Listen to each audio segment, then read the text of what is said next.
พวกเรา3คนต่างกันแต่พอมาอยู่ด้วยกันเราจะเบลนด์กันยังไงให้มันไปด้วยกันเราอยู่กันแบบว่าใครทำได้ทำแล้วแบบคนไทยเอาแล้วแบบแน่ลือกูหันไปหาลุยสะโพกถ้าพูดถึงการเต้นหรือแบบการออกกำลังกายผมจะด้อยสุดผมเท้าม่วงเลยวันรอบแรกที่ไปแบบรอบแรกเลยข้างล่างเจ็บแล้วข้างบนยังเต้นได้นี่โลกนี้มีอะไรให้หลุยเรียนรู้เยอะเลย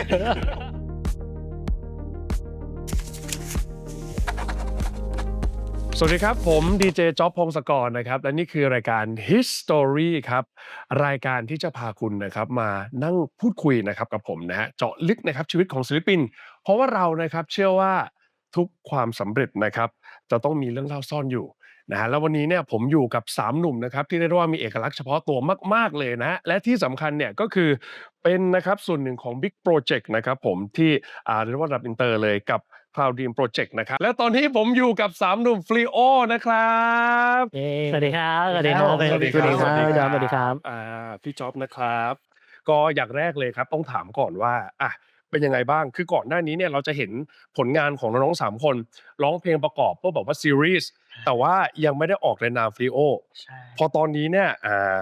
หลังจากเป็น Fleo แล้วเนี่ยรู้สึกยังไงบ้างแต่ละคนเอาใครก่อนดีเอาฟลุ๊กก่อนก็ได้ครับนู่นหลังจากเป็นปีโอแล้วใช่ไหมความรู้สึกแรกเลยเฮ้ยเรามีวงแล้วปกติ3คนเราจะร้องเพลงแบบเป็นศิลปินเดี่ยวเลยแล้วพอเราได้มาร้องเพลงกับเพื่อนแล้วแบบเฮ้ยเรามีเพื่อนร้องเพลงด้วยนะปกติเราอาจจะต้องดับเองหรือเปล่าไลน์ประสาน1 2 3แต่ตอนนี้เรามีเพื่อนแล้วเราลองบอกให้เพื่อนช่วยได้รู้สึกชื่นใจขึ้นมากขอบคุณมากครับน้องๆใหญ่นะครับ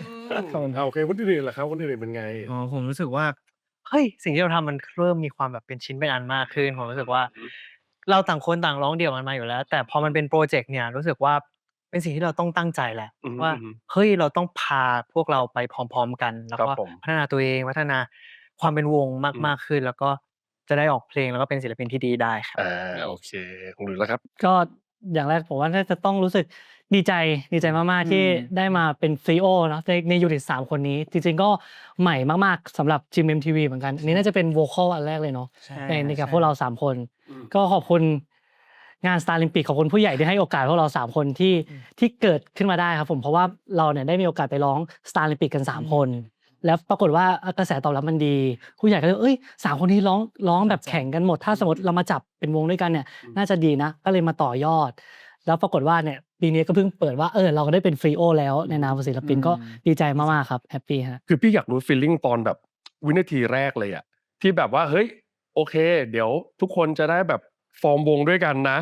คือตอนนั้นเนี่ยพอรู้ปุ๊บเรามีภาพในอนาคตของวงเราอะเป็นยังไงบ้างไม่มีเลยครับตอนนั้นบอกฟอร์มวงขับใครนะครับฟอร์ดรู้จักกินข้าวด้วยกันบ่อยหลุยพอเคยเจอครับแต่ยังไม่เคยคุยแล้วก็ยังไม่ได้รู้อะไรจนกระทั่งเขาส่งไปเรียนด้วยกันก่อนไปเรียนปูพื้นฐานมีแบบเรียนเต้นเรียนร้องอะไรอย่างงี้ก็เลยส่วนคนอื่นก็คือเหมือนเคยเจอผ่านงานมาด้วยกันอยู่แล้วแต่แค่แบบไม่ได้แบบสนิทยังไม่ได้แบบละลายพฤติกรรมด้วยกันอะไรอย่างงี้ใช่ไหมก็คือไม่ได้มองภาพอะไรเลยยังไม่มองอะไรเลยตอนนั้นอยู่กับปัจจุบันสุดๆอะไรอย่างงี้โอเคแล้วทีเนี้ยมันมีความท้าทายยังไงบ้างล่ะเพราะว่าตอนนั้นเรายังไม่รู้จักเลยว่าแบบแต่ละคนแล้วนิสัยเป็นอะไรยังไงมีความท้าทายของแต่ละคนเนี่ยในการที่แบบจะมาแบบสนิทกันเนี่ยยังไงบ้างผมว่าจริงๆความท้าทายน่าจะเป็นเรื่องของแต่ละคนที่ด้วยความที่แต่ละคนออกเพลงศิลปินเดี่ยวกันมาหมด4คนได้แล้วสไตล์ทุกคนต่างกันแต่ผมว่าความที่มันน่าสนใจด้วยคำที่ว่าพวกเรา3คนต่างกันแต่พอมาอยู่ด้วยกันเราจะเบลนด์กันยังไงให้มันไปด้วยกันด้วยความที่มันต่างกันพอมันมาทำงานด้วยกันผมรู้สึกว่ามันเป็นอีกอันนึงที่น่าสนใจเหมือนกันเพราะว่าเรา3คนไม่ทับลายกันเลยพี่ฟุกก็เป็นคนที่สไตล์ชัดมากR&B จ๋ามากฟอร์ดก็เป็นคนที่แบบเสียงแข็งแรงมากๆคอนโทรลเสียงผมก็จะเป็นแบบเสียงบางๆหน่อยลมๆหน่อยอะไรเงี้ยพอมาอยู่ด้วยกันแล้วเพลงมันมีหลายอารมณ์มันก็เลยจับแต่ละคนไปวางในโพสิชันที่มันแตกต่างกันแล้วผมรู้สึกว่าเป็นอะไรที่น่าสนใจแล้วมันกลมกล่อมใช่ครับด้วยความที่พี่ก็ได้ยินมาว่าแบบสไตล์ของเรามันต่างกันนะครับคืออย่างหลุยส์กับฟอร์ดเนี่ยจะเป็นแบบร้องจ๋าๆหน่อยส่วนฟุกนี่จะสายแบบ performance หน่อยๆคือตอนช่วงที่แบบพออัดเพลงหรืออะไรอย่างเงี้ยเรามีการแบบแลกเปลี่ยนวิชากันอะไรยังไงบ้างไหมแบบแนะนำฟอร์ดร้องอย่างนี้ฟุกร้องอย่างนี้ดีกว่าไหมมีการแบบแนะนำอะไรกันอย่างนี้บ้างไหมฮะมีไหมมีบ้างปรึกษาตลอดคือเอาตามจริงนะเราอยู่กันแบบว่า ใครทำได้ทำคือช่วยทำหน่อยคืออันนี้คือมีคนทำแล้วฉันอาจจะไม่ทำแต่ว่าเธอทำได้เธอทำ ใช่ อะไรอย่างงี้เป็นฟีลนี้ แบ่งๆกันครับ ให้มันแบบให้มันแบบกลมกล่อมกันที่สุด กลมๆ จะไม่แบบจะไม่ได้แบบแนะนำว่าเฮ้ยต้องงี้สิ ใช่ จะเสนอมากกว่าเฮ้ยหรือว่าอย่างนี้ดีนะ ลองดู ให้มันเข้ากันอย่างนี้ดีไหมอะไรอย่างนี้ ส่วนใหญ่ ช่วยกันเติม ถามมากกว่าเพราะว่าจริงๆอ่ะ อืม อย่างฟอร์พี่พวกอะคือร้องเก่งกันอยู่แล้วฟอร์พี่พวกก็คือถามว่า ก็ว่าไป เสียงอันนี้ช่องนี้พอยังนะอันนี้พอไหมอะไรอย่างเงี้ยก็คือ อ่า ผมก็จะเหมือนแบบเป็นการถามเช็คกันว่าเฮ้ยไปได้อีกอะไรอย่างเงี้ยเพราะเราก็เหมือนร้องด้วยกันมาก็รู้สึกว่าโอเค สัมผัสได้สัมผัสได้ แล้วเมื่อกี้ตอนแรกที่ฟุกบอกว่าตอนที่รู้ว่าจะเป็นฟลีโอกันอ่ะคือเคยเจอ ผ่าน แต่ว่าก็เคยจะมันผ่านกันนั่งกินข้าวด้วยกัน ใช่ คือยังไม่รู้เลยว่าแต่ละคนนี่คือแบบเป็นอะไรยังไงตอนนั้นน่ะเอาฟุกก่อนเลยดีกว่า ฟุกมอง2คนนี้เป็นคนยังไงบ้าง ตอนที่ยังไม่ได้คุยยังไม่ได้สนิทกันเลยอ่ะ ตอนนั้นเลยใช่ไหม พูดดีๆนะ พูดดี พูดได้ คือฟุกอะ มอง เคยเจอฟอร์ดอยู่แล้วแบบคือแบบเราเจอกันข้างนอกแล้วกินข้าวที่ฮาปกติอะไรเงี้ยแต่หลุยยังไม่เคยเจอเลย แต่เราคือพอความที่เราเจอกันข้างนอกเนาะเราก็จะไม่รู้ว่า ตอนทำงานเนี่ยมันจะมีมูดยังไงเราก็กลัวแบบน้องจะตุ๋ยไหมโอเคไหมเพราะว่าตัวพี่เองอาจจะเป็นอุปสรรคให้น้องเพราะพี่พูดไม่ค่อยรู้เรื่อง ชอบพาออกทะเลหรือว่าเป็นภาษาหรืออะไรเงี้ยเป็นฟีลนั้นแล้วก็พอเจอหลุยปุ๊บเราก็ไปนั่งดูละไอ้หลุยเขาทำอะไรมาวะทำไมกูต้องไปทำงานกับเด็กคนนี้มันเป็นใครเนี่ยมันเป็นนักบินนะมันทำอย่างนี้มาอุ้ยตายแล้วมันดูมีการศึกษานะแล้วมันจะขับเครื่องบินแล้วมันจะเข้าใจใช่ไหมเนี่ยแอบเก่งช่วงแรกๆว่า ขับเครื่องบินด้วยเหรอเนี่ย เขาเป็นนักบินนะ เรียนผมเรียนครับวิศวกรบินใช่ตัวนี้เขาเป็นอักษรจุฬาก็ดูมีการศึกษาดี จุฬาเหรอคณะอยู่ข้างกัน นี่ ที่ศิลปกรรมจุฬา ใช่ ก็คือคิดว่าเขาดูแบบ น่าจะเป็นแบบคนมีแบบเขาเรียกอะไรนะ คือมีวุฒิภาวะ ดูเป็นคนฉลาดประมาณนึง ดูแบบว่า จะคุยกับเขา เราจะคุยเรื่องไหมหรือแบบเขาจะเข้าใจฉันไหมเวลาฉันทำหน้าตาหรือว่าเล่นตลกใส่เขาอะไรเงี้ยกลัวเขาไม่เก็ตไงกลัวเขาแบบเด็กอินเตอร์อะไรเงี้ยแล้วเราจะไปเล่นกับเขาเป็นฟีลนี้ แล้วแบบโอ้นักบินการบินอะไรอย่างเงี้ย แต่ว่าเขามีเซนส์คอมเมดี้ดีกว่าที่เราคิดครับ ก็เลยรู้สึกว่าโอเคสบายใจ สบายใจ แล้วพอรู้จักก็รู้สึกว่าก็ ยิ่งรักเธอเลย ยิ่งรักเธอ จบได้ดี เอาคนอื่นล่ะ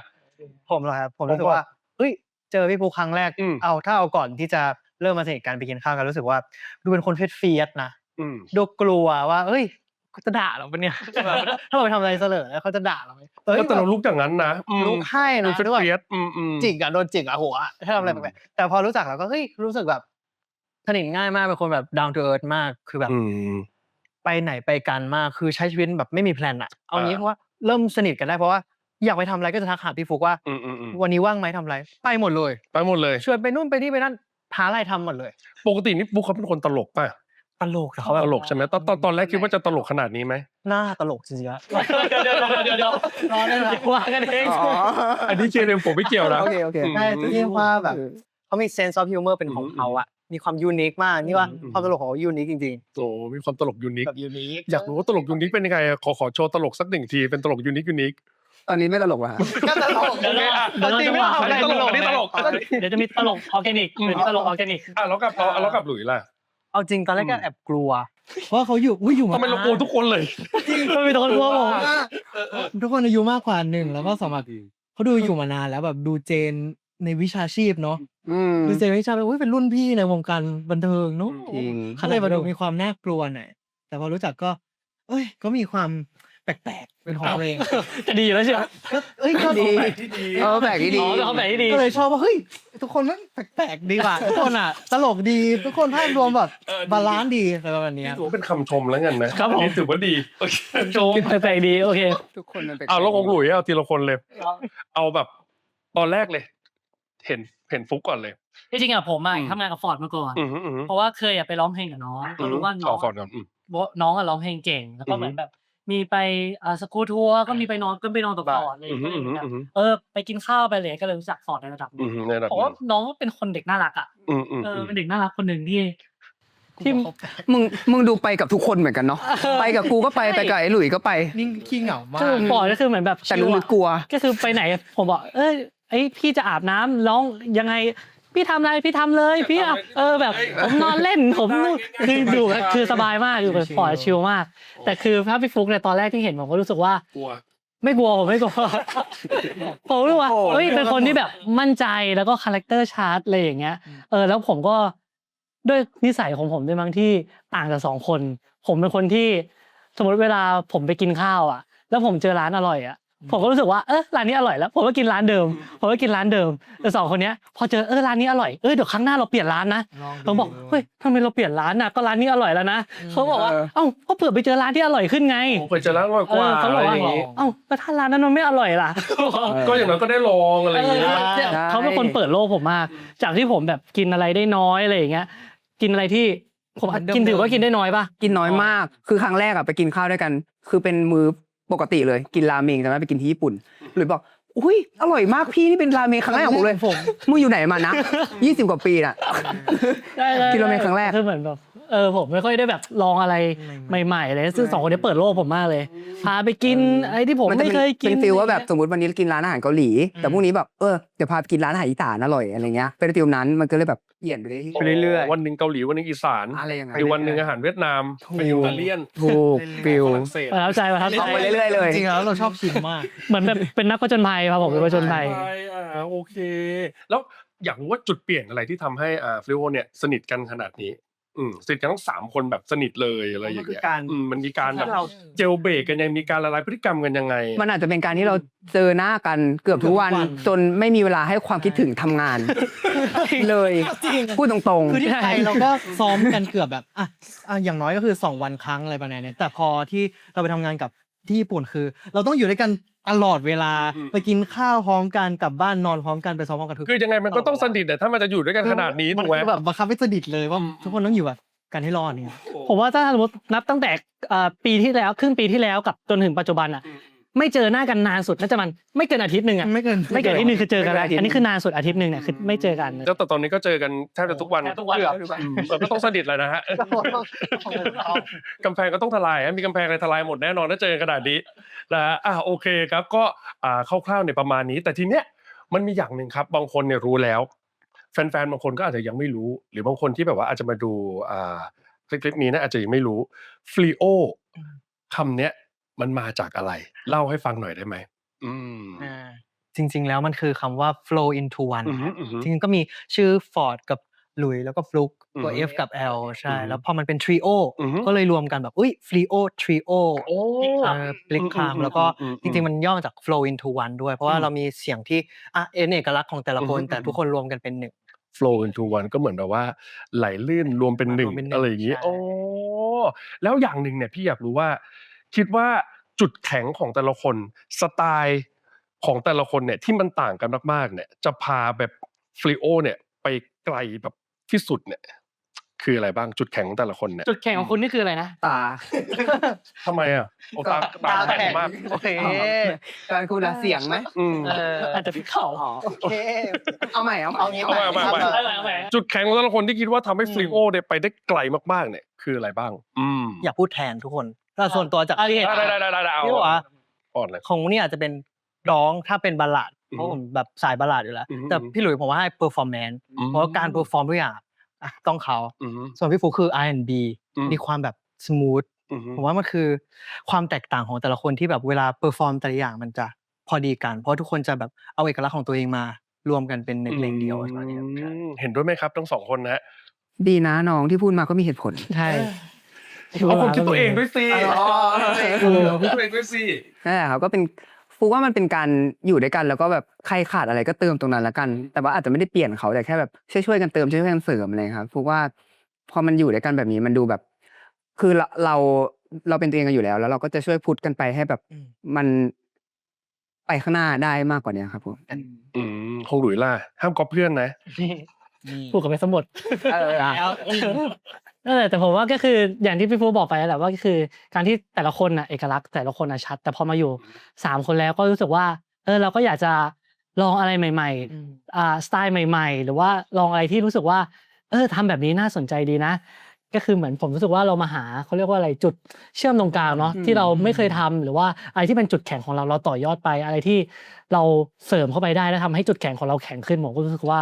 มันจะทำให้เราดีขึ้น อย่างผมอย่างเงี้ยผมอาจจะชอบ performance ผมชอบเต้นอย่างเงี้ยก็เสริมเข้าไปในพวกเรา3คนว่าเราเป็น blocking ยังไงดีเราขยับยังไงดีอย่างฟอร์ดแข่งร้องนี่ก็ช่วยกันดีไซน์ว่าพาร์ทไหนใครร้องท่อนไหนดีแต่แอดลิปพี่ฟุกก็จะช่วยคิดว่าอันนี้เสริมตรงนี้ดีไหมผมรู้สึกว่าพอมาอยู่ด้วยกัน3คนแล้วก็เลยเหมือนพยายาม3คนช่วยกันทำให้แบบมันออกมาดีที่สุดเนาะในแบบเรา3คนดังคอนเซปต์นะครับ flow into one เลยนะเนี่ยให้ตายเถอะอย่างที่ทุกคนทราบนะครับว่าFrio เนี่ยเป็นหนึ่งในโปรเจกต์หนึ่งนะครับผมระดับอินเตอร์เลยอย่าง Cloud Dream Project นะครับก็เป็นก้าวสำคัญสู่ระดับ global นะครับของน้องๆอยากถามทั้ง3คนมากเลยครับว่าความรู้สึกเป็นยังไงบ้างผมต้องบอกอย่างนี้ก่อนคือโปรเจกต์นี้เนี่ยมันเป็นโปรเจกต์ที่ทางไทยเราเนี่ยร่วมกับทางญี่ปุ่น ใช่ครับ เป็นยังไงบ้างให้เล่าให้ฟังก่อนดีกว่า แล้วก็พูดถึงความรู้สึกกันหน่อยเอาเราก่อนเลย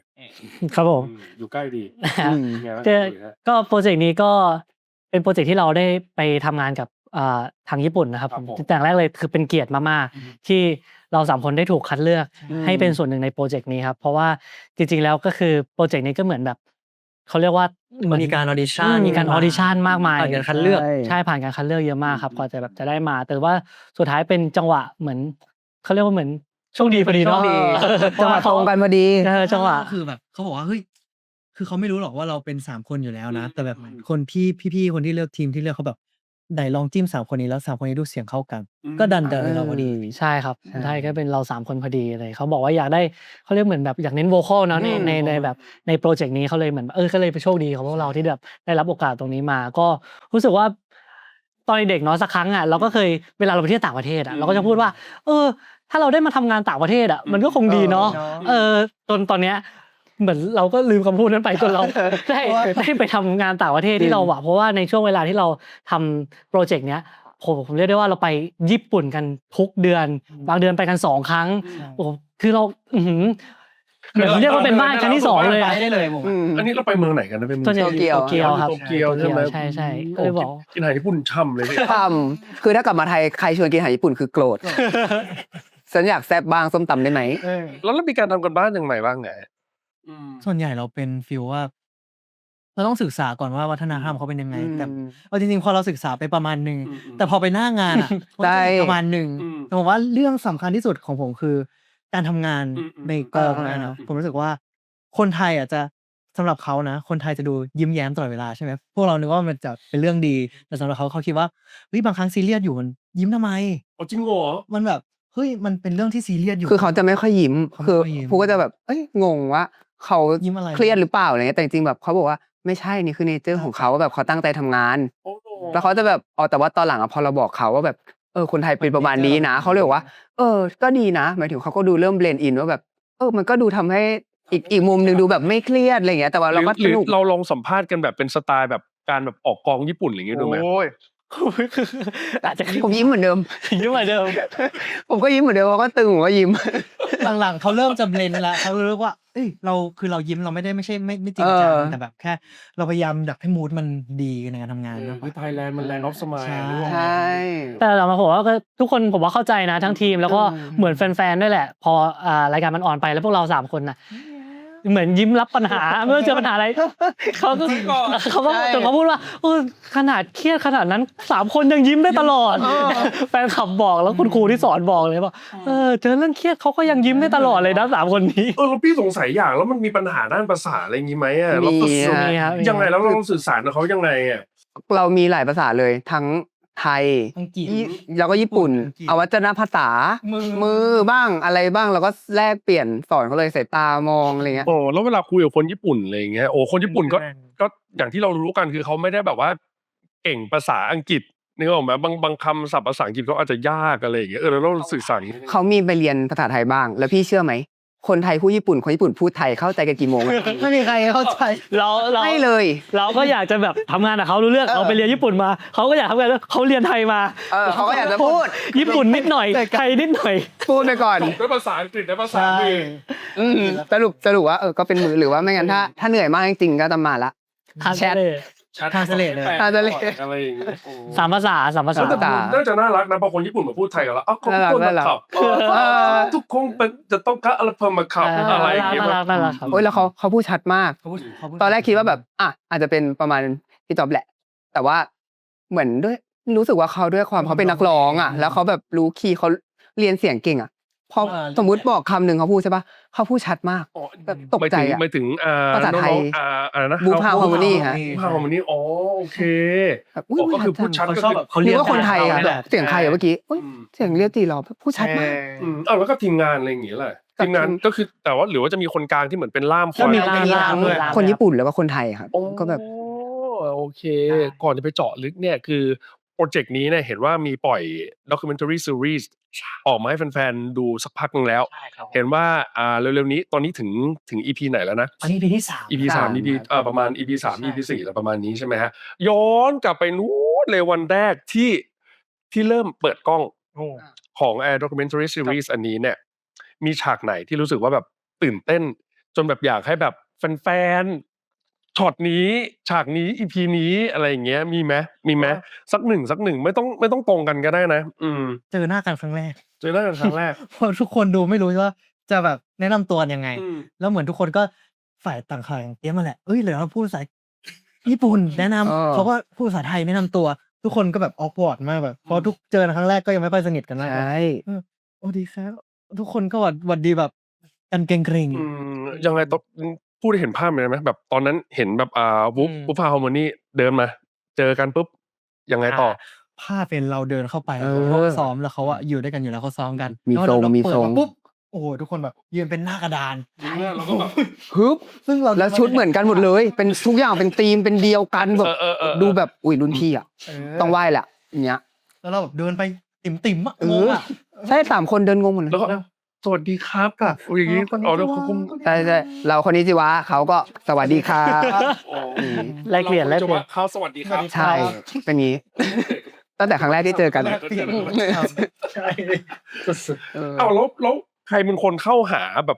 าที่ทำให้เหมือนแบบละลายพฤติกรรมกันน่ะ คือส่วน ฝั่งเราใช่ไหม ส่วนใหญ่ใช่ไหมจะเป็นหลุยส์กับฟอร์ดเพราะว่าฟอร์ดก็จะเป็นแนวพูดอิงเลยคล่องป่อแล้วก็จะเป็นหลุยส์ที่ชอบใช้ภาษาชอบพูดคุยเวลามีอะไรปุ๊บจะส่งไปแล้ ส ว ไตล์แบบ extrovert ใช่ ใช่ extrovert ยังไงตอนนั้นเราทำยังไง คือ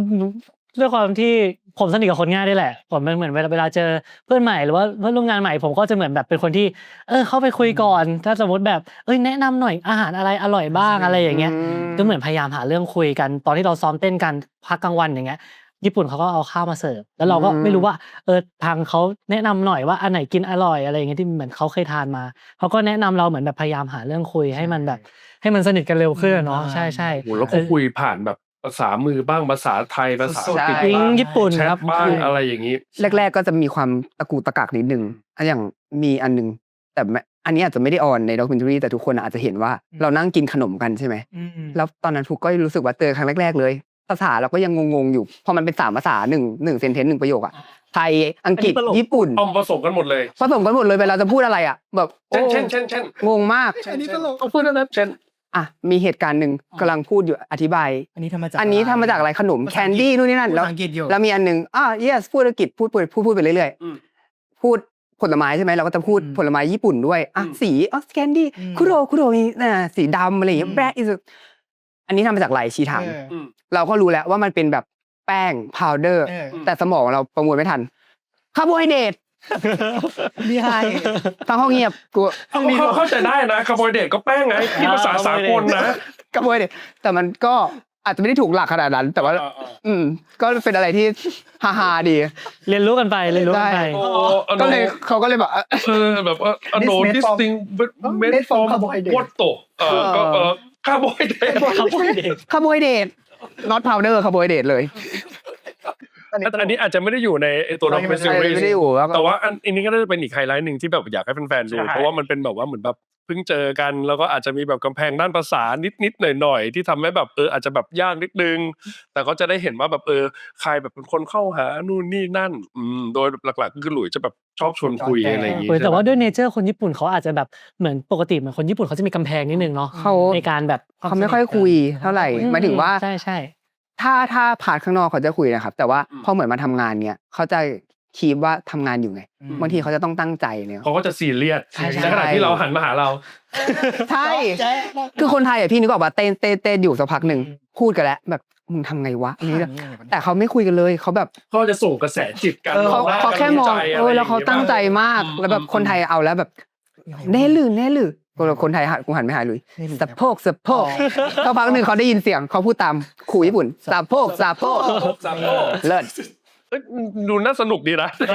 สนุกครับสนุก ในความเครียดๆนั้นมันดูมีความน่าสนุกอยู่ ก็สนุกก็ตอนแรกก็กลัวเลยว่าเขาจะเข้าใจไหมว่าเราตั้งใจนะแต่เราแค่ติดสนุกนิดนึง ติดสนุกแต่สุดท้ายเขาเข้าใจถูกไหม เขาเข้าใจ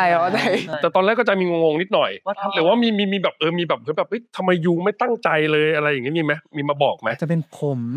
คือผมอะเหมือนว่าคือผมอะถ้าพูดถึงการเต้นหรือแบบการออกกำลังกายผมอะจะด้อยสุดเพราะว่าผมเพิ่งมาทำครั้งแรก แล้วแบบผมวิ่งผมวิ่งไม่ได้เลย ผมวิ่งเหนื่อยมากเฮ้ยผมวิ่ง5 กิโลอ่ะวันเดียวอะโคตรผมแบบแล้วผมไม่ค่อยวิ่งมาก่อนอ่ะ ผมวิ่งไม่ไหวผมล้างท้ายเลยอ่ะแต่ผมแบบครูถามก็บอกก็ไหว แต่ว่ามีความสู้ มี แต่ ความสู้ แต่ แต่ เห็นว่าก็คือฝึกหนักประมาณนึงถูกไหม หนักมากตอนเช้าตื่นไปวิ่งเสร็จ5 โลกลับมาบอดี้เวทร่างกายนู่นนี่นั่นเสร็จปุ๊บ เข้า เข้า ว่าไปบอดี้เวท ใช่แล้วก็ไปคลาสสเตทฮิตอะไรเงี้ยแล้วก็ช่วงบ่ายอ่ะเรียนเต้นติดกัน3 คลาสละ2 ชั่วโมงเป็นฟิลนี้ทุกวันแล้วน้องเราอาจจะเหนื่อย ไม่ไหว ไง เลยแล้วผมหลังๆผมแบบยิ้มสู้แล้วไม่ใช่ครับแบบ ไม่ได้โอ้โห ยืนไว้ก่อน ยูไม่ตั้งใจ มันจะมีความว่าคือฟอร์ดอะจะเหนื่อยแล้วแต่ว่าสู้จะไปนะ แต่มันจะมีความแบบพอเขาบอกให้พักอะจะนั่งแล้วแต่ว่าเรารู้ว่าน้องเราพยายามฮึบอยู่พยายามจะนั่งขึ้นไปแต่มันจะเป็นแบบจังหวะสุดท้ายที่ลุกอะแบบเหมือนเป็นคนสุดท้ายที่ลุกอะแต่ว่าคนญี่ปุ่นเขาจะตั้งใจแบบสมมติบอกว่ากินน้ำพักกินน้ำปัสสาวะนะครับ กินน้ำปุ๊บแล้วไป ปุ๊บ เลย ยืนรอหน้ากระดาน ใช่ 4 คน โอ้โหก็อย่างว่าน้องบ้าน วินัย บ้านเขาวินัยแบบวินัย แล้วเราก็แบบโอเค เราเริ่มเซนกันแล้วว่าเขาไปยืนเราไปยืนแล้วเหมือนฟอร์ดอะเขาจะเห็นคือฟอร์ดก็ไปเลยเหมือนกัน ใช่ แต่ว่าจังหวะก้นลุกออกจากเก้าอี้คนสุดท้าย อย่างเงี้ย เป็นฟิลนี้ โอ้โหแล้วซ้อมติดกันนาน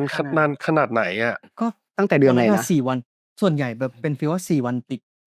ต่อกัน เราวิ่ง5 กิโลอันนี้พี่ถามแบบแยกนึงวิ่ง5 กิโลเขามีแบบเพจบอกไหมคุณต้องวิ่ง5 กิโลภายในแบบกี่นาทีนี้อะไรอย่าง เขามี เงี้ย ครูวิ่งนำแต่เขา เขาจะไปพร้อมๆกัน เขาอยากให้ไปพร้อมๆกัน แต่ว่าถ้าเกิดว่าไปไม่พร้อมอ่ะก็อย่างน้อยให้ครบ อ๋อใช่ จะมีคนตามอยู่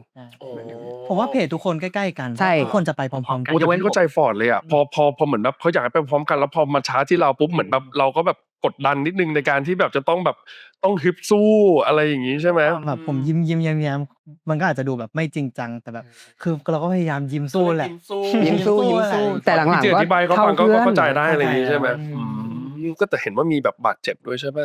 ใช่ผมเท้าม่วงเลยวันรอบแรกที่ไปแบบรอบแรกเลย วันที่ผมวิ่ง5 โลครั้งแรก อบเท้าม่วงพอวิ่ง5 โล ใช่แล้วด้วยอาจจะด้วยรองเท้าผมด้วยครับที่มันแบบ อืม ไม่ค่อยซัพพอร์ตเท้าเราคือออกมาม่วงเลยอ่ะเพื่ออินเสิร์ตแต่อินเสิร์ตเท้าก็ตลกน่ากลัว เป็นซีนที่ตาตึงเลยอะเป็นแบบ ตาตึง ใช่ เฟเวอริตของผมเลยอะที่น้องเจ็บเท้าอ่ะแล้วเขาจะมาสอนเต้นอะ โอ้โหตายแล้วพี่ๆ2 คนมีให้กำลังใจน้องช่วยน้องยังไงเนี่ย ก็ให้แต่ว่าคือเรา2 คนก็พยายามให้แต่เราก็ต้องเอาตัวให้รอดเหมือนกันตอนนั้น เพราะ เป็นวันแรก เราก็งง หนักเหมือนกันถูกไหม ใช่แต่คือฟอร์ดอะเก่งมากนะเพราะวันนั้นอะคือฟอร์ดเหมือนฟอร์ดบอกว่าปวดเท้าตั้งแต่เริ่มเรียนคลาสแรกอะ คลาสแรก แล้วฟอร์ดเพิ่งไปแบบหาหมอคลาสที่ สุดท้าย 3คลาสสุดท้ายแบบ แต่ก็ตลกอยู่ดีที่ฟอร์ดนั่งอยู่แล้วคนญี่ปุ่นก็มีคนเจ็บขาเหมือนกันก็เลยบอกว่า ใช่ ท่อนบนยังว่างอยู่ยังไง ท่อนบนเรายังเหลืออยู่ เออ นะเราซ้อมท่อนบนกัน แล้วก็เป็นนี่ นี่แล้วเราก็เต้นกันอยู่ที่2 คน เหมือนเขาบอกว่าขาเจ็บแล้วคือเต้นไม่ไหวแล้วขาเจ็บก็เลยเอาเก้าอี้มานั่ง แต่ปรากฏว่าเขาบอกข้างล่างเจ็บแล้วข้างบนยังเต้นได้นี่ลากเก้าอี้มาแล้วเต้นมือเต้นข้างบน นี่ให้นะ สปิริต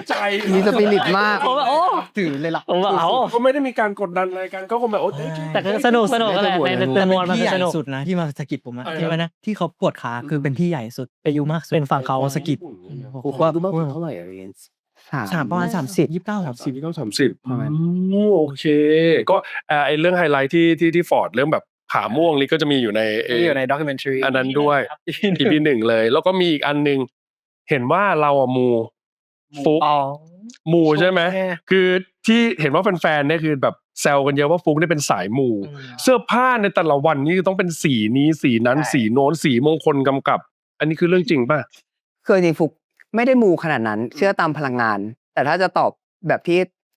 เอาเร็วๆเลยคือฟุกเป็นคนเชื่อมั่นในตัวเอง เหมือนที่เราคุยกันเมื่อกี้หลังไม เรา ค์ คุยเมื่อกี้หลังไมค์เดี๋ยวตอบไปฟังก่อนเป็นคำตอบแรกก่อนนะ ฟุกเป็นคนเชื่อมั่นในตัวเอง แต่ว่าถ้าเกิดมีอะไรผิดพลาดขึ้นมาเนี่ย เราโทษ เราโทษอย่างอื่นโทษสีที่ใส่วันนี้ไม่ตรงละหรือเราก็เลย อุดรอยรั่วความผิดพลาดนั้นด้วยการดูสีมงคลใช่แต่เราจะพยายามไม่ผิดพลาด แต่จริงๆแล้วนะคือฟุกเชื่ออาจจะไม่ได้แบบมูไหว้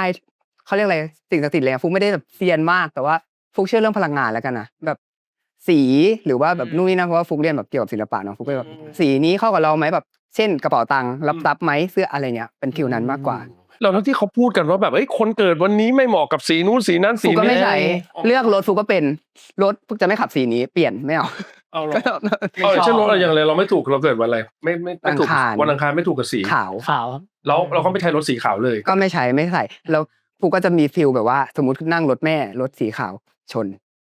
อะไรอย่างงี้จะเอาไปขับชน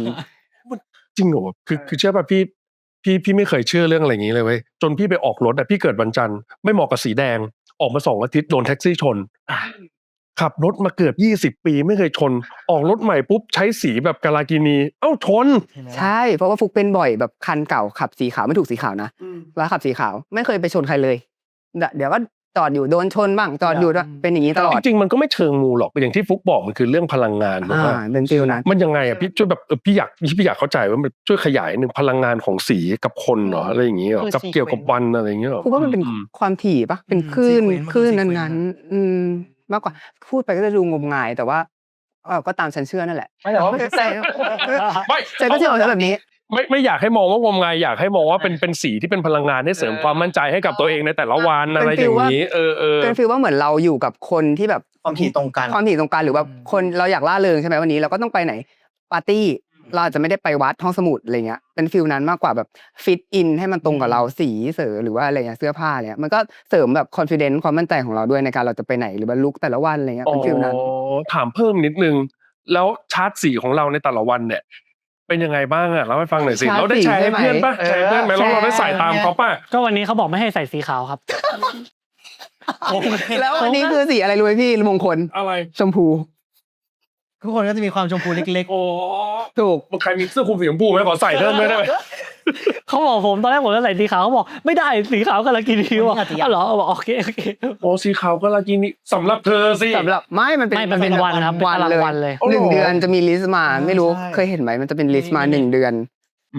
โอ้แต่ละวันต้องมีสีลิกสีแต่ว่าตอนอยู่ญี่ปุ่น ๆทำครับ ทำไม่ ก็ นะ คือเป็นคนกับสีเสื้อของเพื่อนทุกวัน ใช่ นี่ว่าวันนั้นครั้งนั้นที่เราทำน่าจะเป็นครั้งที่สอง ครั้งที่สอง เพราะว่าครั้งแรกอะเรารู้สึกว่าเราไปแล้วมันทุกอย่างมันดูยากไปหมดครั้งที่สองว่าเรา มึงหรือเรา แหละ คือมันยากมากแล้วหรือเราลองใส่สีมงคลป่ะมึงเป็นฟิลนี้แล้วเป็นฟิลว่าไม่เราเห็นว่าญี่ปุ่นเขาใส่เป็นเซตไง ใช่ เราก็เลยรู้สึกว่าอ๋อ จะต้องเป็นเซตบ้าง หรือเราลองนัดกันใส่สีไหม่มึงอะไรอย่างเงี้ย คือมันจะไปด้วยกัน ใช่แล้วเราก็กลัวเพื่อนทำไม่เหมือนเราก็ทำตารางไปเลย ให้ดูเลยแปะเล็บเลยแบบนี้นะ ซึ่งคนละเหลืองเดียวกันคนละฟ้าเดียวกัน แต่ก็ถือว่าเป็นสีเหลืองเหมือนกัน ภาพรวมพยายาม แต่คนละสไตล์ โอ้แต่คนละสไตล์ต้องเริ่มเชื่อบ้างละ เนาะ นิดหน่อย ตอนนี้ไม่ค่อยเชื่อแต่ตอนนี้ต้องเริ่มเชื่อละเพราะ ถ้า เห็ มี น อะไร หลาย ไม่ดี คน โทษอย่างอื่น หลาย ไว้ คน ก่อน ที่มูเรื่องสีอะไรก็เห็นได้ดิบได้ดี ก็จริง ก็ แต่ เนาะ นี่ก็ชอบสีแดงมากเลยแต่ก็ไม่ถูกกับสีแดงหรือต้องแปะสติกเกอร์ รถคันนี้ เฮ้ยผมเคยท ด ำเวลาขึ้นงานแล้วแบบวันนั้นจำได้ใส่เสื้อคือชอบสีเขียว แต่วันนั้นห้ามใส่สีเขียวฟุกก็แปะข้างในเทปเสื้อตัวนี้สีดำ จริงไหมเนี่ย จริง โอ้ยต่อไปนี้ต้องแอบดู เพื่อความสบายใจของนี่แหละไม่ใช่อะไรหรอก อยู่แปะใครอ่านอ่ะ ก็แปะ สบายใจ หลอก แปะหลอก ทุกคนหลอกดวงหลอก เป็นหลอกเจ้ากรรมนายเวรอะไรอย่างงี้ที่ไม่เห็นก็น่าจะตาบอดสีอะไรอย่างงี้ หรืออะไรก็ตามสมมุติว่าถ้าวันนั้นไม่ได้แปะแต่ว่าเป็นเสื้อของเราใช่ไหมสมมติเป็นเสื้องานสมมติเสื้องานเตรียมให้ แต่ว่าชิ้นส่วนที่อยู่ในร่างกายของเราอาจจะเป็นอันเดอร์แวร์หรือถุงเท้าจะต้องเป็นสีมงคล อย่างน้อยก็มีสิ่งที่ยึด อะไรอย่างงี้ติ่งมาหน่อย โอเคดีชอบเดี๋ยวพี่ไปหาตารางสีมาบ้าง ได้เราก็แชร์กันนะฮะเผื่อแบบมันมีสีไหนที่ควรเลี่ยงเพิ่มอีกอะไรอย่างเงี้ย ตัวเลขมีไหม ตัวเลขอุ้ย มงคล เอาจริงๆเลขมงคลเนี่ยผูกดูแค่เบอร์ทะเบียนเลยเพราะว่าจริงๆส่วนตัวไม่ชอบวิชาคณิตศาสตร์แล้วก็จะไม่ค่อยยุ่งกับตัวเลขเท่าไหร่ จริงๆเราควรเปลี่ยนชื่อพอดแคสต์อันนี้นะเป็นแบบว่ามูกับฟุก จริงมูกับฟุก คือมันน่าสนใจอยู่ สีมงคลและตัวเลขมงคลที่เหมาะกับคุณณตอนนี้ มันหมอช้างเหรอหมอ หมอฟุก ใช้เบอร์มงคลหรือเปล่า คิดว่ามงคุยแบบ คือเราต้องไปเทียบก่อน ว่าแบบเบอร์เราเนี่ยได้กี่คะแนนติด โห ลบไหม ละเอียดมาก ใช่ ต้องไปซื้อ แล้วเราก็ต้องถามแม่เพื่อนด้วยบอกอันนี้แม่เพื่อนขายเบอร์ อันนี้โอเคป้าหม่าว่ายังไงหม่าบอกว่ามีเลขนี้ดีเลยนะฟุกของฟุกเนี่ยแบบได้เลยหม่าคะแนนเบอร์เหรอ คือที่ใช้อยู่ตอนเนี้ยก็ไม่ถ้าเคยไปเช็คมาหมายถึงว่าเคยไปเช็คในเว็บอะก็คือกลางๆแต่เบอร์เก่าฟุกอะติดลบ เหมือนกันเลยจนพี่ไปเปลี่ยนเบอร์พี่ก็ไม่ได้อยากจะอะไรนะแต่แค่เปลี่ยนแล้วมันสบายใจดีคนอื่นใช้เบอร์มงคลกันไหมครับ โอ้โห ซื้อเหมือนกัน ไม่รู้บอกว่าเหมือนใช้เบอร์นี้มาแบบตั้งแต่ตอนเรียนตอนอะไรแต่ไม่รู้เหมือนกัน เปลี่ยนเคยเอาเบอร์เพื่อนไปเช็คคะแนนไหม ไม่เคยเลยยังไม่มีเบอร์เพื่อนเลยเชื่อปะ เอาจริงปะเนี่ยเพราะเจอกันทุกวันจะไม่ต้องมีเบอร์กันก็ได้ อันนี้ตัวลาย โทรไลน์ว่าอยู่ญี่ปุ่นไงเราไม่โทรเบอร์ไม่ได้ไงโรมมิ่ง อ๋อลองเอาไปเซิร์ชเบอร์เลยเช็คเบอร์มงคล ได้คะแนนเท่าไหร่ มีหลายเว็บเอาไปดูต่างเว็บนะเราก็เลือกเชื่อเว็บที่มันบอกว่าเบอร์ มากที่สุด จริงแล้วเราก็เลือกอันนั้นแหละแล้วก็เอามันเลย แต่ว่าแบบน้ำแม่นอันไหนดี ไปมาๆคือหมู่ทั้งวงนะไม่ใช่แค่ปุ๊กคนเดียว ทุกคนฟู อย่างปุ๊กเนี่ยที่เป็นแฟนแซวคือเป็นแบบว่าสายมูเรื่องสีเสื้อนะมีคนหนึ่งที่เห็นว่าแฟนๆเขาแซวกันเนี่ยก็คือเป็นหลุย ครับผม สายข้อมูลอะไรอย่างงี้ใช่ไหมเพราะว่าเห็นว่าทำกันบ้านหนักว่าแบบไปสืบค้นหาข้อมูลว่าแบบว่าเฮ้ยแต่ละคนของ Wolf House Harmony เนี่ยแต่ละคนเป็นคนยังไงอะไรอย่างเงี้ยเราไปหาข้อมูลยังไงอะตอนนั้น คื เนี่ อย ผมว่าก็ไม่ได้แบบโอ้โหเชิงลึกอะไรขนาดนั้นนะครับคือผมก็เหมือนแค่ไปดูว่าเพลงเขาว่าออกสไตล์ไหนเขาออกมาแล้วแบบกี่เพลง แล้วเพลงเขาแบบออกแนวไหนบ้าง ผมก็ไปนั่งเทียบดูตั้งแต่แบบเพลงแรกแล้วก็แบบเพลงที่ดังแบบเยอะมากๆที่แฟนคลับแบบชอบอะไรเงี้ยก็เหมือนก็พยายามมองว่าเขาแบบมีอันไหนนะที่น่าสนใจแล้วถ้าสมมติเราเข้าไปทำงานกับเขาอ่ะเราจะไปเสริมให้เขาได้ หรือว่าเราจะอยู่ด้วยกันแล้วยังไงให้7คนมันเหมือนแบบมันรวมกันแล้วมันกลมกล่อมใช่ก็คือเหมือนผมก็คือเหมือนก็แบบพยายามไปรีเสิร์ชหาข้อมูลเพลงเขามา แล้วก็ไปดูเหมือนเราก็3คนนี่แหละไปดู ใช่ ตอนที่เขาโชว์บนสเตจว่าเขาอ่ะโชว์ประมาณไหน ใช่ ว่าเขาแบบให้คนดูแต่ละคนก็จะมีคาแรคเตอร์ต่างกันเลย4คนที่อยู่บนเวทีอย่างเงี้ยอย่างพี่ซูผมรู้สึกว่าพี่ซูเป็นคนที่เจนเวทีที่สุดเลยสมกับเป็นพี่ใหญ่รู้ว่าแบบเราต้องทำอะไรพรุ่งนี้ผมรออะไรอย่างเงี้ยเหมือนแบบแพรวพราวอ่ะพี่ซูคือพ่อหนุ่มแพรวพราวคนหนึ่งพี่ซูคือพ่อหนุ่มแพรวพราวคนหนึ่งอย่างพี่เรียวจิก็คือเป็นลีดเดอร์ของวงเนี้ยก็จะมีความแบบ เมนเท่ เท่ แล้วคือเหมือนแบบเขาจะเป็นคนลีดทุกอย่างในวงไม่ว่าจะร้องอิมโพไว้พูดเปิดอะไรเงี้ยพี่คือเป็นแบบหัวเรือเนาะ เป็นหัวเรือ ของวงใช่แต่ถ้าสมมติเป็นกีจังเนี่ยเขาจะเป็นสายแบบไฮป์คนดูเอนเตอร์เทนแบบโอ้ hands up put your ฟิล hands แร up ปเปอร์ฟิลนั้น คือเหมือนแบบนอนมาเต็มอิ่มอ่ะ ผมบอกกับเนี้ยเลยอ่ะ เยอะสุด นอนมาเต็มอิ่มอยู่บนเวทีนี่โอ้โหกระโดดเหมือนเวทีจะค่อยๆยุบลงอย่างเงี้ยเขาแบบ energy เยอะมากแต่อีกคนหนึ่งก็คือน้องเล็กผมเรียกน้องว่าน้องเล็กคือฮิโรโตะโคโคก็คือน่ารักอ่ะเขาน่ารัก แม่ แต่ลายเต้นเลิศเลยล่ะ ใช่ แบบแข็งแรงเลย ใช่ มีอยากเมาส์คนไหนไหมเขามี4คนใช่ไหมมีคนไหนที่รู้สึกว่าแบบตอนเจอแบบรู้สึกกับเขาแบบอย่างนี้ แต่พอแบบสนิทไปนานๆปุ๊บหักมูลเหมือนกันนะคนนี้อะไรอย่างเงี้ยมีป้า ส่วนใหญ่ตรง กันหมดเลย ตรงอ๋อไม่มีนี่ครั้งแรกคือเราเห็นกีตอนกีแสดง ว่าแบบอย่าขำ และว่าคือที่หลุยบอกว่ามันเป็นฟีลแบบว่าไฮมากแล้วก็ครั้งแรกที่เข้ามาเลยอ่ะคือเหมือนพอการทำงานเนาะชีก็เข้ามาเลยแบบไฮแบบโอ้สวัสดีดูเป็นคนเอนจี้เยอะมาก วิ่ง5 โลอุ้ย you can do it let's go เต้นแบบถอนสอนกระโดดบิ้วเพื่อนดีมาก ใช่แต่พอสักพักหนึ่งพอเริ่มรู้จักกันไปอ๋อไม่คือชีทำเพราะว่าชีบิ้วเหมือนกันเหมือนฟิลเยฟอร์ดยิ้มว่าอยากให้แบบทุกคนมูดดีชีก็เป็นฟิลนั้นชีก็ไฮคนพี่กีเขาจะไฮคนให้แบบทุกคนรู้สึกว่าโอเคแต่พอเป็นตัวเองจริงๆหรือว่าอยู่นอกเวลางานอะนิ่งละ เขาก็จะกลายเป็น ผมว่าเขา introvert สุดเลยเนาะ เป็น introvert introvert สุดเลย ไปอยู่ของเขานิ่งๆก็แบบโอเค เขาอาจจะใช้พลังตอนที่แบบ ใช่ ทำงานครับหมดแล้วไง หมดแล้ว คือเป็น extrovert แหละแต่พอพลังหมดปุ๊บกูขออยู่เงียบๆดีกว่าไม่ต้องมายุ่งอะไรอย่างนี้ เป็นงี้ ใช่ครับ โอเคแล้วได้แบบพาเขาแบบเ ปุ๊บอาหารไทยอะไรอย่างงี้บ้างไหม อุ้ย เฮ้ยเขากินเก่งมากนะอาหารไทยอะชอบ เขามา นะ เขามาไทย เขามาเออ แล้ววันนั้น กินอะไรบ้างอะไรอย่งงี้ย พาเขาไปกินร้านหมูกระทะ ลาบก้อยกินอะไรแบบแปลกๆอะไรอย่างงี้นะแบบเนื้อ อย่าง อะไรอย่างเงี้ยมีไหม อุ้ยแต่จริงๆเขาก็ไม่แปลกนะเพราะมันก็ใกล้เคียงกับอาหารบ้านเขาอะไรเงี้ย อืม ปลาดิบซาซิมิอะไรเงี้ย ตอนนั้นเขาก็ว้าวอยู่กินยำกินใช่ กินยำนี่ว่าว้าวสุดคือกินยำที่มีปลาร้าได้ อ่า โอ้กินปลาร้าได้ด้วย ใช่ อ๋อกินเผ็ดด้วย กินเผ็ดด้วย อย่างฮิโรโตะคือกินเผ็ดมาก ชอบกินเผ็ด กินเหมือนคนไทยเลยมั้งเขาบอก กินเหมือนคนไทย เผ็ดได้ครับเขาบอกเผ็ดได้ครับเผ็ดได้ครับ ไม่เป็นไรไม่เป็นไรเผ็ดเผ็ดเขาบอกใช่ พูดเหมือนแล้วเนี่ย เหมือน มีประสบการณ์อะไรไหมที่แบบตอนที่เขามาไทยแล้วเขาแบบเราพาเขาไปนู่นไปนี่ไปนั่นแล้วเขารู้สึกว่าแบบโอ้โหแบบ Amazing สุดๆไทยแลนด์แบบโอ้โหเวอร์วังอะไรอย่างเงี้ยมีไหม ตุกป้าเขาไม่เคยขึ้นตุกตุกมาก ตุ๊ก แต่คนญี่ปุ่นดูว้าวกับตุ๊ก ชอบ ไทยแลนด์มากเลยนะ ดู ทำไมอ่ะอันนี้ ตุกมอไซค์อะไรอย่าง เขาได้ เงี้ย บอกไหมว่าแบบว่าทำไมแบบถึงว้าวเนี่ยโอ้ปาดหน้ากันอย่างนี้เลย อัจฉริยะเสียว โอ้ครับครับอย่างนี้เลยเหรอครับโอ้อย่างนี้โอ้โหที่ญี่ปุ่นมันมีนะครับครับอย่างนี้โอ้โห บ้านเขามีคล้ายๆตุกๆนะที่มันแบบมีคนยกแล้วมันอยู่ข้างหลัง นึก แต่ ก ของเรามาดูแว้นกว่าไงมันแบบ มันดูไม่มีความแบบว่าจะเซฟตี้เราได้อะ เครื่องยนต์เนี่ยเขาค่อย พวกแบบเกียวโตที่เขาแบบๆ จ้างแล้วแบบ ของเขาก็คงมอไซค์มั้ง แต่น้อยเนาะประเทศเขาก็มอไซค์น้อย แต่นเนี้ยมันไปได้หลาคนไงแล้วมันแบบแว้นพร้อมกันผมว่ามันสนุกนะวันนั้นสนุก มันนึก ใช่ใช่ อ๋อเขาตะลึงกับการที่คนไทยยัดตัวเองเข้าไปได้ยังไงเพราะว่าตอนแรกเขาเข้าใจว่านั่งคันละ2 คนหรอมันดูจะเป็นไปได้แค่นั้น แต่สรุปเขาบอกว่าไม่คันละ4 คนหุ้ยนั่งยังไงอะแล้วนี่ก็เลยแบบ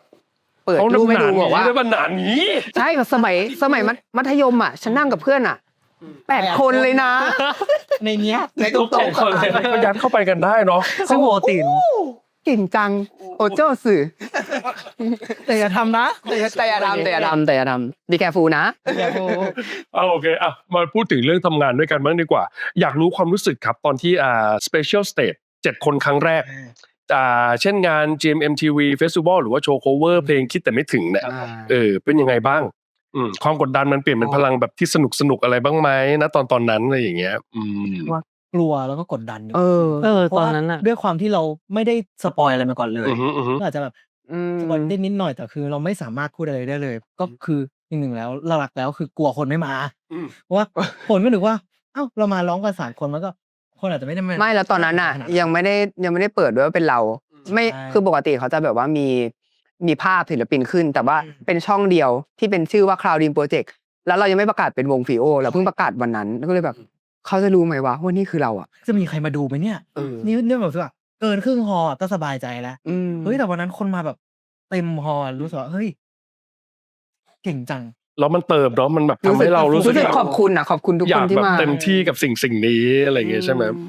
หรือว่าบางคนเขาไม่รู้จักใช่ป่ะโอ้ยโทษจ้ะ ไม่พูดก่อน แบบบางคนเขาคือเขามาดูก่อนว่าแบบเขายังไม่รู้ว่าโปรเจกต์คืออะไร แต่พอมาถึงหน้างานแบบฟุกแบบขอบคุณเขามากๆเลยคือแบบเขาก็นั่งเขียนป้ายแบบคลาวดีโปรเจกต์ทันทีแล้วก็ยืนชูใหญ่ๆให้โอ้ยขอโทษจ้ะอย่างเงี้ยแบบรู้สึกแบบใจชื้นขึ้นมาหน่อยเพราะว่าจริงๆทุกคนตื่นเต้นมากเลยวันนั้น ใช่ เว้ยกันหรือจะพูดอะไรครับ ผมก็บอกว่าจริงๆมันเป็นความแบบเขาเรียกว่ามันตื่นเต้นด้วยแหละเพราะจริงๆเราอยู่กับโปรเจกต์นี้มาเกือบปีนึงแล้วอะ ก่อนวันนั้น วันนั้นแล้ววันนั้นเป็นวันที่เปิดตัวแล้วเราไม่ได้อย่างที่บอกไปว่าเราไม่ได้ลงบอกใครเลย แล้วแฟนคลับคือทุกคนอะรู้ณโมเมนต์นั้นพร้อมกันว่าเราจะมีโปรเจกต์นี้ซึ่งตอนแรกเขาก็แฟนๆก็เหมือนพอจะเดาได้ว่าฟรีโอมา แต่เขาไม่รู้ว่าเราจะมากันทั้ง7 คนพอเหมือนแบบแค่เปิดภาพและมีขาไมค์7 อันที่วางอยู่อะแล้วแบบแล้วเราขึ้นไปคนทุกคนงงกันบอกว่าเอ้ยสิ่งนี้คือสิ่งอะไรเกิดอะไรขึ้น แล้วพอขึ้นไปทุกคนให้การตอบรับดีมาก เขียนป้ายแล้วแฟนคลับมาให้กำลังใจเยอะมากอะไรอย่างเงี้ยก็เลยแบบเป็นอะไรที่แบบโมเมนต์แบบฟิลมากใช่ แล้ววันนั้นอิ่มเลย ใช่ นะ แฮปปี้มากครับผมลงเวทีมาก็แบบทุกคนดีใจกันหมดเนาะวันนั้น ดีใจกันหมด โหที่เราตั้งใจทำกันมาอะไรเงี้ย โอเคเห็นพูดถึงแฟนๆจริงๆมันมีคำถามจากแฟนๆที่อยากจะมาถามทั้ง3 คนด้วยนะขอเลือกคำถามมาหน่อยสิแป๊บนึงนะ คำถามจากแฟนคลับที่อยากจะถามเอาหลุยก่อนแล้วกันครับ มีคนถามมาว่าถ้าให้เลือกสิ่งหนึ่งในตัวเพื่อนข้างๆที่เราอยากจะอวยยศหรือว่าขอบคุณมากที่สุดในฐานะเพื่อนร่วมทีมที่สู้มาด้วยกันอยากจะชื่นชมอะไรในตัวเพื่อนของแต่ละคนมากที่สุดคะโห คิดยากเลยดิ ยากเลย ยาก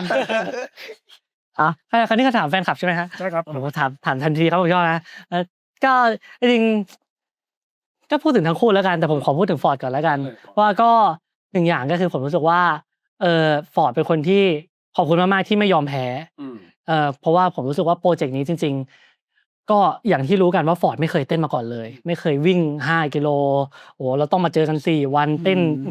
เกือบเต้นเกือบทั้งวันน่ะพักครึ่งชั่วโมงเต้น2 ชั่วโมงพักครึ่งชั่วโมงเต้น2 ชั่วโมงอย่างเงี้ยกันอยู่แบบหลายวันแล้วผมก็รู้ว่าขนาดตัวผมเองที่แบบเราเต้นกันมาเราก็ยังแบบเหนื่อยเลยอะไรอย่างเงี้ยแต่ฟอร์ดคือสู้มากๆแล้วก็ผมเห็นถึงความพยายามของน้องก็แบบดีใจที่แบบน้องแบบสู้ๆไปด้วยกันอะไรอย่างเงี้ยก็เป็นรู้สึกว่าขอบคุณแล้วกันผมก็รู้สึกว่าถ้าสมมติว่าอย่างที่ผมเคยเล่าไปใน EP 2เนาะที่เคยคุยกับฟอร์ดใน Deep Talk ว่าถ้าสมมติฟอร์ดเปลี่ยนไปแล้วเอาคนอื่นมาแทนอะผมก็ไม่รู้ว่าจะหาใครที่มันมาแมตชิ่งกับพวกเราทั้ง3 คนเลยผมก็อยากให้เป็นน้องนะที่แบบได้อยู่กับโปรเจกต์เราแล้วแบบไปด้วยกันอย่างเงี้ยสู้มาด้วยกันตั้งแต่ Day 1อะไรเงี้ยก็อยากให้ไปด้วยกันให้ถึงที่สุดก็เลยรู้สึกว่าขอบคุณฟอร์ดมากๆที่ไม่เคยยอมแพ้แล้วก็ตั้งใจมากๆกับโปรเจกต์นี้ก็นั่นแหละครับผมก็ขอบคุณฟอร์ด โอ้ยฟอร์ดจะร้องไห้นะขอกระดาษทิชชู่หน่อยเอาไม่ยังใช่ เก่งมากไอ้หนู แล้วก็พี่ฟุกแล้วกัน อีกคนละ เนี่ยพี่ฟุกผมรู้สึกว่าพี่ฟุกเป็นพี่ที่น่ารักกับผมมากๆเป็นเหมือนอย่างที่บอกว่าผมเป็นคนที่ไม่ได้เคยได้ลองอะไรใหม่ๆไม่ว่าจะเป็นเรื่องการกินเรื่องการเขาเรียกว่าอะไรเป็นเหมือนเป็นสไตลิสต์ให้ผมด้วยอีกคนนึงในการแต่งตัวอะไรอย่างเงี้ยเหมือนเป็นคุณแม่คุณพ่อผมอีกคนนึงอ่ะพี่ฟุกอ่ะเวลาอยู่ญี่ปุ่นอ่ะซึ่งผมเป็นคนที่ปกติผมก็เป็นคนทานแบบอะไรแบบแปลกๆไม่ค่อยเป็นอะไรแต่ว่าพี่ฟุกก็จะเป็นคนบอกเฮ้ยหลุยลองสิเราลองก็รู้สึกว่าอร่อยว่ะ อะไรแปลกสุดที่เขาให้เราชิมแล้วรู้สึกว่าอร่อย ไก่ดิบ ไม่ที่มันอร่อยสิ ไก่ดิบไปกินไก่ดิบกันด้วยเหรอ มันเป็นยุคเกต ยูเกะไก่แต่เป็นดิบเลยอะ ไก่ดิบ อร่อยนะ ซึ่งมันเป็นแบบฟู้ดเกรด เป็นฟิลแบบ ได้ เหมือนคล้ายๆแฮมอะไรเงี้ยแบบฟิลแบบพาม่าอะไรเงี้ย สรุปอร่อยไม่อร่อยนะ อร่อยครับผมว่าอร่อยนะมันจะเย็นๆ เอาเครื่องดื่มแล้วกันที่ปกติเขาจะไม่ดื่มกาแฟหรือแบบดื่มแบบ ใช่ผมไม่ดื่มกาแฟ น้ำอะไร ด้วย เงี้ยเราก็จะแนะนำเขาแบบปกติถ้าดื่มเลยนะคาราเมลมันเป็นที่มันหวานๆหน่อยเราก็จะ คาราเมลผสมนม ใช่ครับ อะไร ที่มันหวาน คือเราจะแนะนำว่าแบบ อย่างเงี้ยมันมีกาแฟที่เป็นผลไม้นะหรือมีอะไรแบบก็ให้เขาลองดูเขาแบบโอเคนะสดชื่นดีเลย ใช่ก็คือเหมือนแบบเป็นคนที่พาผมไปผจญภัยแล้วกันไปเปิดโลกแล้วก็เหมือนแบบคอยให้คำแนะนำผมแล้วกันว่าหลุยแนะนำแบบนี้ดีนะอะไรอย่างเงี้ยลองทำแบบนี้ดูสิอะไรอย่างเงี้ยผมรู้สึกว่าเป็นพี่ที่คอยแบบช่วยเหลือผมอะไรอย่างเงี้ยก็เลยแบบรู้สึกว่าก็ขอบคุณมากๆที่มาอยู่ด้วยกันก็เหมือนแบบไปด้วยกันไปได้ไกลครับผมคำนี้ ปุ๊กมีอะไรอยากบอกหลุยไหมครับ ก็โลกนี้มีอะไรให้หลุยเรียนรู้เยอะเลยเนี่ยเดี๋ยวพี่พาไปเจอเองน้องวู้ เปิดโลกเองน้องจ้าโอเคอ่ะนี่เป็นคำตอบจากน้องหลุยนะครับ มาที่ฟอร์ดบ้างดีกว่า ครับผม ซีโอวาดภาพตัวเองในอนาคตไว้ยังไงบ้างคะปอลอดีใจที่พี่โอได้เดบิวต์นะเก่งมากซัพพอร์ตเสมอนะครับเสมอเป็นบุคคลที่3ไง บุคคลที่ 3 โอ้ถ้าวาดภาพเหรอครับถ้าเปรียบเป็นภาพแล้วกันอยากให้มันเป็นภาพ abstract เฮ้ย เพราะผมรู้สึกว่า เมื่อกี้ใครรู้จะขำ แอบข่าว ได้ยินเหรอ ไม่รู้สึกว่าเฮ้ยมัน possibility ที่เราสามารถทำได้อะมันไม่จำกัดรู้สึกว่าแต่ละคนมันทำได้หลายอย่างมาก แล้วทุกคนก็สามารถเรียนรู้จากของคนอะไรอีกคนหนึ่งได้ แล้วยิ่งเราเข้าไปในโปรเจกต์เนี้ยมันเป็นสิ่งใหม่ๆมากผมรู้สึกว่ามันไม่ใช่ภาพที่แบบจะต้องสวยงามขนาดนั้น แต่มันคือความ abstract ว่ามันอยู่ที่มุมมองของแต่ละคนเราไปได้หมดแล้วกันมากกว่า ดี ดีมากเลย โอเคครับ ขอบคุณครับปอด ต่อไปฟลุ๊กครับมีแฟนคลับถามว่าจากใจคนที่ตามดู documentary series มาตลอดคำว่า Cloud Dream มันคือความฝันบนก้อนเมฆที่ยิ่งใหญ่มาก ถ้าให้เปรียบแฟนคลับเป็นอะไรสักอย่างบนท้องฟ้าผืนนี้ฟลิโอคิดว่าแฟนๆจะเป็นอะไรคะ ฟิโอคิดว่าแฟนๆจะเป็นไรใช่ไหมเมฆฝันใช่ไหมคราวดีมน้องเมฆฝันเราอาจจะเป็นน้องเมฆซึ่งถ้าส่วนตัวฟุกเอง อาจจะเป็นเวลากลางคืนแล้วกันเพราะมีความน่ากลัวนิดนึงอย่างที่น้องบอกนะฟุกก็เลยคิดว่าถ้าเปรียบแฟนคลับเป็นอะไรบนท้องฟ้าสักอย่างน่าจะเป็นดวงดาวแล้วกันเพราะฟุกรู้สึกว่าแฟนคลับก็เป็นอีกหนึ่งแบบเหตุผลสำคัญอะเวลาเราร้องเพลง หรือว่าเวลาแสดงอะไรต่างๆก็ตาม เราก็ต้องขอบคุณสิ่งที่สำคัญที่สุดก็คือคนดูคนฟังอะไรเงี้ยแล้วฟุกรู้สึกว่าก็ขอบคุณแฟนคลับทุกๆคนที่เป็นดวงดาวให้ พวกเราฟิโอแล้วก็คลาวดีมโปรเจกต์แบบช่วยส่องสว่างก้อนเมฆนั้นให้เห็นในคืนที่มันไม่มีแสงอะครับ เชฟเหมือนแต่งเพลงอ่ะ ตอบดีทุกคนเลยนี่คุณได้คิดคำตอบมาก่อนหรือเปล่าครับเนี่ยดูดีจังเลยครับ เพลง โอเคครับก็สุดท้ายนี้อยากให้ทั้ง3คนครับฝากอะไรถึงแฟนๆแฟนคลับทุกคนหน่อยนะครับที่กำลังมองคุณเติบโตอยู่ไม่ว่าจะเป็นแฟนคลับที่ติดตามทาง documentary series นะครับอยากฝากอะไรถึงแฟนๆบ้าง งั้นก็ฝากพวกเราฟรีโอด้วยนะครับ ก็พูดเลยว่านอกจาก Cloud Dream Project เนี่ยก็เป็นก้าวใหญ่สำหรับเราแล้ว แต่ก็ยังมีฟรีโอ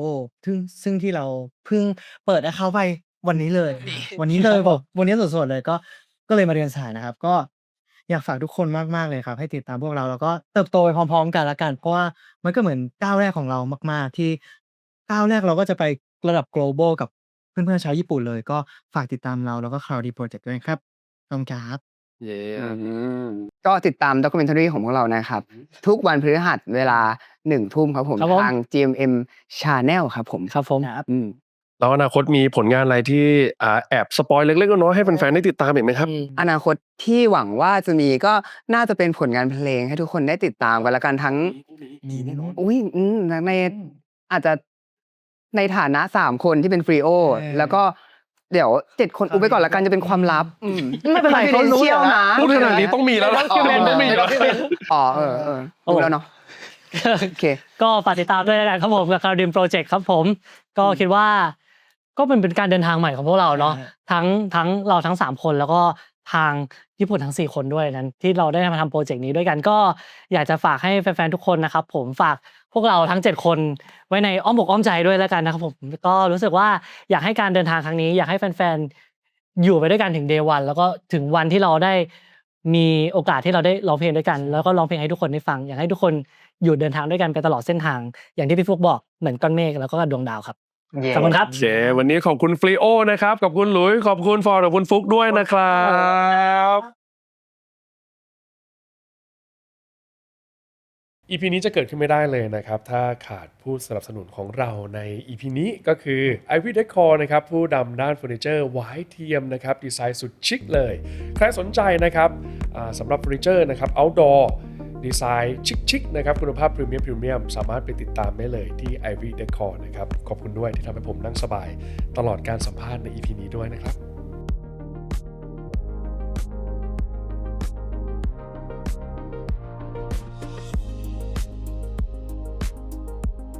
ติดตามด้วยนะครับทุกๆช่องทางของ His Thailand เลยนะครับที่จะไม่พลาดคอนเทนต์ดีๆแบบนี้กดติดตามแล้วกดแจ้งเตือนไว้ด้วยนะครับหรือว่ากดกระดิ่งไว้ด้วยนะครับ